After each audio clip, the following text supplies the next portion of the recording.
ভরতপুরের বিধায়ক হুমায়ুন কবির সোহানার শোকাহত পরিবারকে দেখা করতে গিয়ে কি বললেন আপনাদেরকে শোনাবো। এখানে দেখলেন মাত্র 7-8 বছরের বয়স বাচ্চাটার, আর সেখানে এই রকম একটা নৃশংস খুন বলতে গেলে বিধায়ক হিসাবে এলাকার আপনি কি বলবেন?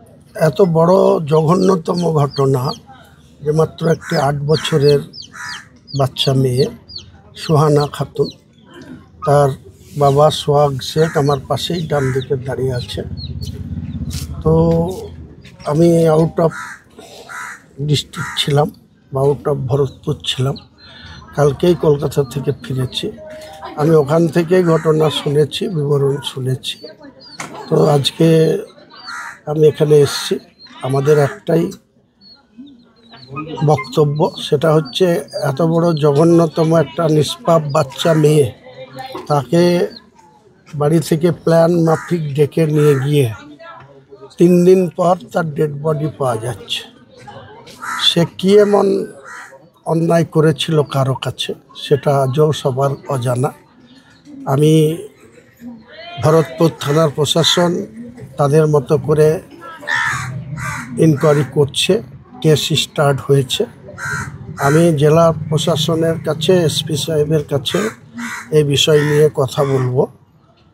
একটা কথা পরিষ্কার যে এখানে কোনো রকম এই জঘন্য অপরাধের সঙ্গে যারা যুক্ত তাদের কোনো মার্সি করা হবে না, কোনো রিয়াত করা হবে না। তাদের যাতে জঘন্যতম শাস্তি হয়, এই জঘন্য ঘটনার জন্য দৃষ্টান্তমূলক শাস্তি তারা পায়, এ ব্যাপারে আমরা সবসময় সক্রিয় থাকব, সজাগ থাকব। এবং এই 8 বছরের একটা সোহানা খাতুন মৃত্যুর জন্য যারা দায়ী, তাদের যত মাটির তলায় থাক আর যেখানেই থাক তাদের খুঁজে বের করে আনা হবে, প্রশাসন সেটা করবে, এই বিশ্বাস ভরসা আমাদের আছে। পাশাপাশি ওই বাচ্চা মেয়েটি যে মারা গেছে তার বাবা মায়ের সাথে, তার দাদুর সাথে আমি কথা বললাম। আমরা সবসময় এখানকার জনপ্রতিনিধি হিসাবে যে কোনো অবাঞ্ছিত ঘটনা যেখানেই ঘটবে, আমরা কোনো রকম অপরাধ যারা সংগঠিত করে বা করছে তাদের সাজা পাওয়ার জন্য, যারা ভিকটিম হবে, যারা কারোর দ্বারা লাঞ্ছিত হবে, ধর্ষিত হবে বা খুন হবে, সেই সমস্ত অপরাধীরা যারা সংগঠিত করবে তাদের দৃষ্টান্তমূলক শাস্তির দেওয়ার পক্ষে আমরা আছি, থাকব। আপনার হুমায়ুন কবিরের কাছে আজকে আপনার বাড়িতে এলেন, কি চাইলেন, মানে উনি কি বললেন?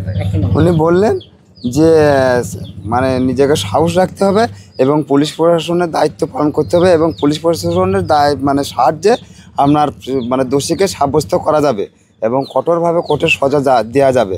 হুমায়ুন কবির সাহেব আমাদের এমএলএ এসেছিলেন, আমাকে সাহস দিয়ে গেলেন, বললেন আপনি চিন্তা করবেন না এবং বললেন যে আমার যেটা খুব ব্যবস্থা আছে আমাদের পুলিশ প্রশাসনের দ্বারাই আমি সম্পূর্ণভাবে আপনাকে সহযোগিতা করব।